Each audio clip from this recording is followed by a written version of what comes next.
जय श्री राधे। आज आप सुनेंगे पौष पूर्णिमा व्रत कथा। हिंदू धर्म में पूर्णिमा तिथि का बड़ा ही विशेष महत्व माना गया है। पूर्णिमा तिथि के दिन गंगा स्नान करना, दान पुण्य का कार्य करना, भगवान विष्णु, माता लक्ष्मी का पूजन करना, भगवान शिव साथ में पूरे परिवार का पूजन करना, सत्यनारायण भगवान का पूजन करना, इन सभी का बड़ा ही विशेष महत्व माना गया है। वहीं पे पूर्णिमा तिथि का अपना विशेष महत्व माना गया है। पौष पूर्णिमा तिथि के दिन से ही जो कि माघ स्नान शुरू हो जाते हैं, तो भी माघ स्नान करने वाले हैं वो इसी दिन से प्रत्येक एक दिन गंगा स्नान करते हुए माघ महीने की पूर्णिमा तिथि के दिन माघ स्नान पूर्ण माना जाता है। इस बार साल 2024 में 25 जनवरी को पूर्णिमा है और जो भी दान पुण्य करने वाले हैं या पूर्णिमा का व्रत धारण करने वाले हैं वो इसी दिन करेंगे।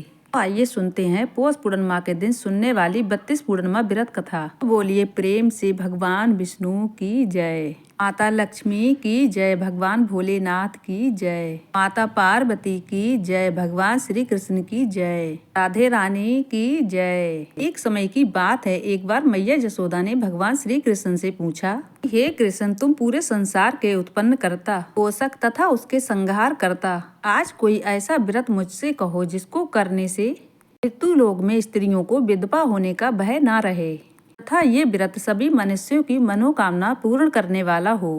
भगवान श्री कृष्ण कहने लगे, माता तुमने बड़ा सुंदर प्रश्न किया है। आज मैं तुमसे ऐसे व्रत को विस्तार पूर्वक कहूँगा। सौभाग्य की प्राप्ति के लिए स्त्रियों को 32 पूर्णमासी का व्रत करना चाहिए। इस व्रत को करने से स्त्रियों को सौभाग्य संपत्ति मिलती है। ये व्रत अटल सौभाग्य को देने वाली एवं भगवान शिव के प्रतीक मनुष्य मात्र भक्ति को बढ़ाने वाला है। यशोदा माता कहने लगी है, कृष्ण सर्वप्रथम इस व्रत को मृत्यु लोक में किसने किया, इसके विषय में मुझसे विस्तार पूर्वक कहो। भगवान श्री कृष्ण कहने लगे, इस भूमंडल पर एक अत्यंत प्रसिद्ध राजा जो कि चंद्रहान नाम से वाली अनेक प्रकार के रत्नों से परिपूर्ण कातिका नाम की एक नगरी थी। वहाँ पर धनेश्वर नाम का एक ब्राह्मण रहता था और उसकी स्त्री अति सुशीला रूपवती थी। दोनों ही उस नगरी में बड़े प्रेम के साथ रहा करते थे। घर में धन धान आदि किसी भी वस्तु की कोई कमी नहीं थी। वो लेकिन बड़ा चिंतित रहा करते थे क्योंकि उनकी कोई संतान नहीं थी। इस बात से वो बड़ा दुखी रहा करते थे। एक समय एक बड़ा तपस्वी योगी उस नगरी में आया था और वो योगी उस ब्राह्मण के घर को छोड़कर अन्य सभी घरों से भिक्षा लाकर भोजन किया करता था, लेकिन रूपवती से वो भिक्षा नहीं लिया करता था। उस योगी ने एक दिन रूपवती से भिक्षा ना लेकर अन्य घरों से भिक्षा लेकर गंगा किनारे जाकर भिक्षान खा रहा था। लेकिन धनेश्वर ने योगी का ये सब कार्य किसी प्रकार से देख लिया था। अपने भिक्षा के अनादर से दुखी होकर धनेश्वर योगी से बोला, हे महात्मन, आप सभी घरों से भिक्षा लेते हो परंतु मेरे घर से भिक्षा कभी नहीं लेते, इसका क्या कारण है? योगी ने बोला, निसंतान के घर की भिक्षा लेना पत्तियों के तुल्य होती है और जो कोई भी पत्तियों का अन्न खाता है वो भी पतित हो जाता है। क्योंकि तुम निसंतान हो तथा पतित हो जाने के भय से मैं तुम्हारे घर की भिक्षा नहीं लेता हूँ। धनेश्वर योगी की ये बात सुनकर अपने मन में बहुत दुखी हुआ और हाथ जोड़कर योगी के पैरों पर गिर पड़ा तथा अंतर्भाव से कहने लगा कि हे महाराज, यदि ऐसा है तो आप मुझे इसका उपाय बताइए। आप मुझको पुत्र प्राप्ति का उपाय बताइए। आप सर्वज्ञ हैं, आप अवश्य ही मुझ पर कृपा कीजिए। धन की कोई मेरे घर में कमी नहीं है, परंतु मैं पुत्र न होने के कारण अत्यंत दुखी हूँ। आप मेरे इस दुख का हरण कीजिए। आप तो सामर्थ्यवान है। ये सुनकर योगी कहने लगे, हे ब्राह्मण, तुम चंडी की आराधना करो। घर आकर उसने अपनी स्त्री से योगी का सब वृतांत सुनाया और स्वयं तप के निमित्त वन में चला गया और वन में जाकर उसने चंडी देवी की उपासना की और उपवास किया। चंडी ने 16वें दिन सपने में उसको दर्शन दिए, हे धनेश्वर, जा तुझको पुत्र होगा परंतु वह 16 वर्ष की आयु में मृत्यु को प्राप्त हो जाएगा। यदि तुम दोनों स्त्री पुरुष 32 पूर्णमासियों का व्रत विधि पूर्वक करोगे तो वह दीर्घायु होगा। जितनी तुम्हारी सामर्थ्य हो आटे के दिए बनाकर शिवजी का पूजन करना, परंतु पूर्णमासी को 32 जो जाने चाहिए। प्रातःकाल हो जाने पर इस स्थान के समक्ष एक आम का वृक्ष दिखाई देगा, उस पर तुम चढ़कर एक फल तोड़कर शीघ्र अपने घर चले जाना।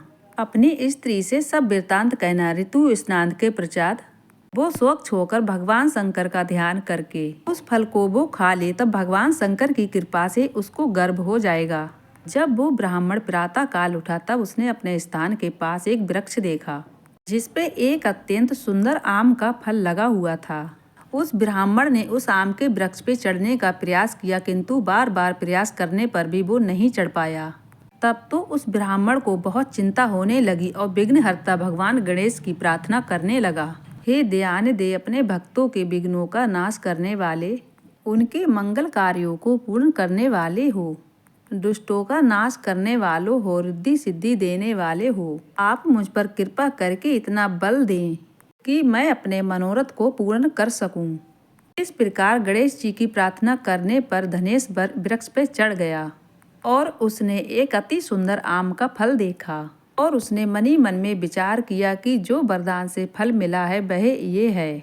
और उस धनेश्वर ब्राह्मण ने जल्दी से उस फल को तोड़ कर लाकर अपनी स्त्री को दे दिया और उसकी स्त्री ने अपने पति की कथा के कहे अनुसार उस फल को खा लिया। वह गर्भवती हो गई। देवी जी की असीम कृपा से उन्होंने एक सुंदर पुत्र को जन्म दिया। उसका नाम उन्होंने देवीदास रखा। माता पिता के हर्ष और शोक के साथ साथ वह बालक शुक्ल पक्ष के चंद्रमा की भांति के बराबर अपने पिता के घर में बढ़ने लगा। भवानी की कृपा से वह बालक बहुत ही सुंदर, सुशील, विद्या पढ़ने में निपुण हो गया। भवानी की आज्ञा अनुसार उसकी माता ने 32 पूर्णमासी का व्रत करना शुरू कर दिया, जिससे उसका पुत्र बड़ी आयु वाला हो जाए। 16वां वर्ष लगते ही देवीदास की माता पिता को बड़ी भारी चिंता होने लगी, कहीं उनके पुत्र की इस वर्ष मृत्यु न हो जाए। इसीलिए उन्होंने अपने मन में विचार किया, यदि ये दुर्घटना उनके सामने हो गई तो वो कैसे सहन करेंगे। अभी उन्होंने देवीदास के मामा को बुलवाया और उन्होंने देवीदास के मामा से कहा कि हमारी इच्छा है कि देवीदास 1 वर्ष तक काशी जाकर विद्या ग्रहण करे और उसको अकेला भी नहीं छोड़ना चाहिए। इसीलिए साथ में तुम चले जाओ। 1 वर्ष बीतने के बाद इसको साथ में लौटा लाना। तब प्रबंध करके देवीदास के माता पिता ने एक घोड़े पर देवीदास को बिठाकर उसके मामा को उसके साथ भेज दिया, किंतु ये बात उसके मामा किसी और को नहीं पता थी। धनेश्वर ने अपने पुत्र की दीर्घायु के लिए पूर्णमासी का व्रत करना प्रारंभ कर दिया। इस प्रकार धनेश्वर और उसकी पत्नी ने 32 पूर्णमासी का व्रत पूर्ण किया।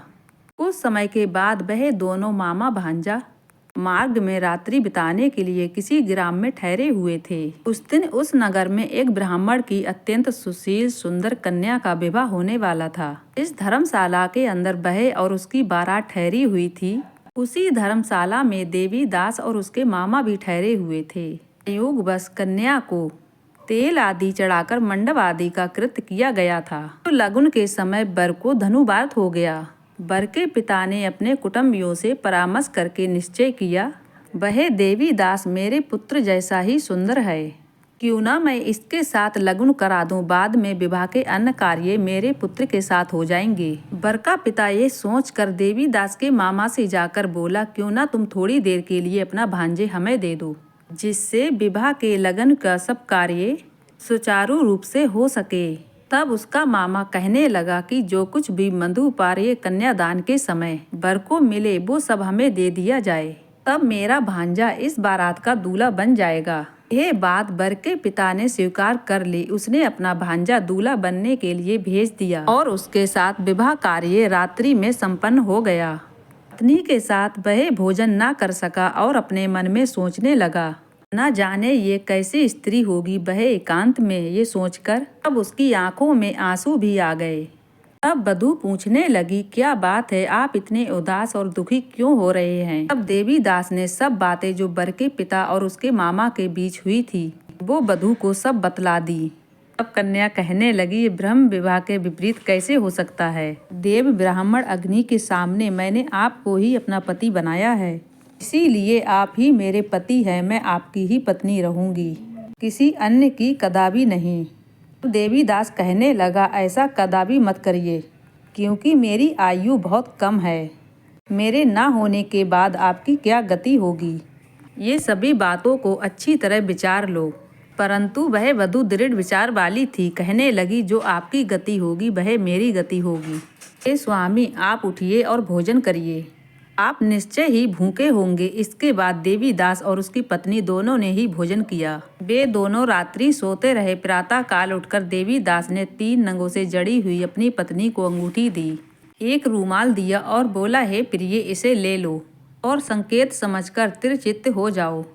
मेरा मरण और जीवन जानने के लिए एक पुष्प वाटिका बना लो, उसमें एक सुगंधित एक नव मालिका लगा लो, उसको प्रतिदिन जल से सींचा करो और आनंद के साथ खेला कूदा करो और आनंद मनाओ। जिस समय और जिस दिन मेरा प्राण अंत होगा, ये फूल सूख जाएंगे और फिर ये जिस दिन हरे हो जाएं तो मान लेना मैं जीवित हूँ। ये बात निश्चय करके समझ लेना, इसमें कोई संदेह नहीं है। ये बात देवीदास अपनी पत्नी को समझाकर वह चला गया। प्रातः काल होते ही वहाँ पर गाजे बाजे बजने लगे और जिस समय विवाह के कार्य समाप्त करने के लिए वर तथा बाराती मंडप में आए, फिर कन्या ने वर को भली प्रकार से देखकर अपने पिता से कहा, ये मेरा पति नहीं है, मेरा पति तो वही है जिसके साथ रात्रि में मेरा पानी ग्रहण हुआ था। इसके साथ मेरा विवाह नहीं हुआ था। यदि ये वह है तो बताए कि मैंने रात्रि में इसको क्या दिया था। मधुपरक और कन्यादान के समय जो मैंने पुष्प आदि दिए थे उन्हें दिखाए तथा रात्रि में मैंने क्या गुप्त बातें की थी उन्हें सुनाए। पिता ने कन्या के कहे अनुसार वर को बुलवाया। कन्या की ये सभी बातें सुनकर वर कहने लगा, मैं कुछ नहीं जानता। इसके पश्चात अपना मुंह लज्जित लेकर वह वहाँ से चला गया और सारी बारात भी अपमानित होकर वहाँ से लौट गई। श्री कृष्ण भगवान जसोदा मैया से कहने लगे, हे माता, इस प्रकार देवीदास काशी विद्या ग्रहण करने के लिए चला गया। जब कुछ समय बीत गया तब काल से पीड़ित होकर एक सर्प रात्रि के समय उसको डसने के लिए वहां पर आया। उस विषधर के प्रभाव से उसके शयन का स्थान चारों ओर से विष के प्रभाव से विषैला हो गया, परंतु वृत्रराज के प्रभाव से उसको काट नहीं पाया, क्योंकि पहले से ही उसकी माँ ने 32 पूर्णमासी का व्रत कर रखा था। इसके बाद मध्याह्न के समय स्वयं काल वहां पर आया और उसके शरीर से प्राणों को निकालने के लिए प्रयत्न करने लगा, जिससे वह मूर्छित होकर पृथ्वी पर गिर पड़ा। भगवान की कृपा से उस समय पार्वती जी के साथ भगवान शंकर वहां पर आ गए। उसको मूर्छित दिशा में देखकर माता पार्वती जी ने भगवान शंकर से प्रार्थना की कि हे प्रभु, इस बालक की माता ने पहले 32 पूर्णमासी का व्रत किया था। उस व्रत के प्रभाव से हे भगवान, आप इस बालक को प्राण दान दें। भवानी के कहने पर भक्त वत्सल भगवान शिव जी ने उस बालक को प्राण दान दे दिए। इस व्रत के प्रभाव से काल को पीछे हटना पड़ा और देवीदास स्वस्थ होकर बैठ गया। उधर उसकी स्त्री उसके काल की प्रतीक्षा किया करती थी। जब उसने देखा उस पुष्प वाटिका में पुष्प और पत्र कुछ भी नहीं रहे, तब उसको अत्यंत आश्चर्य हुआ। जब उसने देखा वह फिर से हरी भरी हो गई, तब वह जान गई वह जीवित हो गए हैं। तब वह अपने प्रसन्न मन से अपने पिता से कहने लगी कि पिताजी, मेरे पति जीवित हैं, आप उनको ढूंढिए। जब 16वां वर्ष व्यतीत हो गया तब देवीदास भी अपने मामा के साथ काशी से चल दिया। इधर उसके ससुर उसको ढूंढने के लिए अपने घर से जाने वाले थे। ये दोनों मामा भांजे वहां पर आ गए। उनको आता देखकर का ससुर बड़ा प्रसन्न हुआ और उसको अपने घर ले गया। उसी समय सभी नगरवासी वहां पर इकट्ठे हो गए और उन्होंने निश्चय किया कि अवश्य ही इसी बालक के साथ इस कन्या का विवाह हुआ था।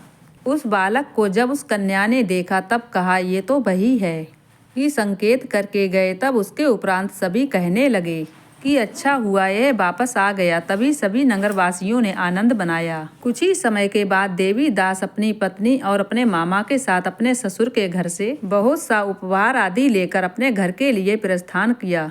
तब कई लोगों ने उसको देखकर उसके माता पिता को उसके आने की खबर बता दी कि तुम्हारा पुत्र देवीदास अपनी पत्नी और मामा के सहित आ रहा है। ऐसा समाचार सुनकर पहले तो उन्हें विश्वास ही नहीं हुआ था, किंतु कई और लोगों ने भी आकर उनकी बात का समाचार सुनाया। तब उनको बड़ा ही आश्चर्य हुआ। फिर थोड़ी देर में देवीदास ने अपने माता पिता के पैरों में सिर रखकर उन्हें प्रणाम किया और उसकी पत्नी ने अपने सास और ससुर के पैरों को स्पर्श किया। अब माता पिता ने अपने बेटे बहू को हृदय से लगा लिया और दोनों की आंखों में आंसू की धारा बहने लगी। अपने बेटे और बहू की आने की खुशी में धनेश्वर ने बड़ा भारी उत्सव मनाया और ब्राह्मणों को भी बहुत सारा दान दक्षिणा देकर ब्राह्मणों को संतुष्ट और उन्हें प्रसन्न किया। श्री कृष्ण भगवान कहने लगे, इस प्रकार धनेश्वर 32 पूर्णमासियों के प्रभाव से पुत्रवान हो गया। जो भी स्त्रियां इस व्रत को करती हैं वह जन्म जन्मांतर वैधव्य का दुख नहीं भोगती हैं और सदैव सौभाग्यवती रहती हैं। ये मेरा वचन है, इसमें कोई भी संदेह नहीं है। ये व्रत पुत्र पौत्र देने वाला है तथा संपूर्ण मनोकामनाओं को पूर्ण करने वाला है। 32 पूर्णमासियों का व्रत करने से भगवान शिव जी की कृपा से व्यक्ति की सभी इच्छाएं पूर्ण हो जाती हैं। इस प्रकार थी पौष पूर्णमासी व्रत कथा।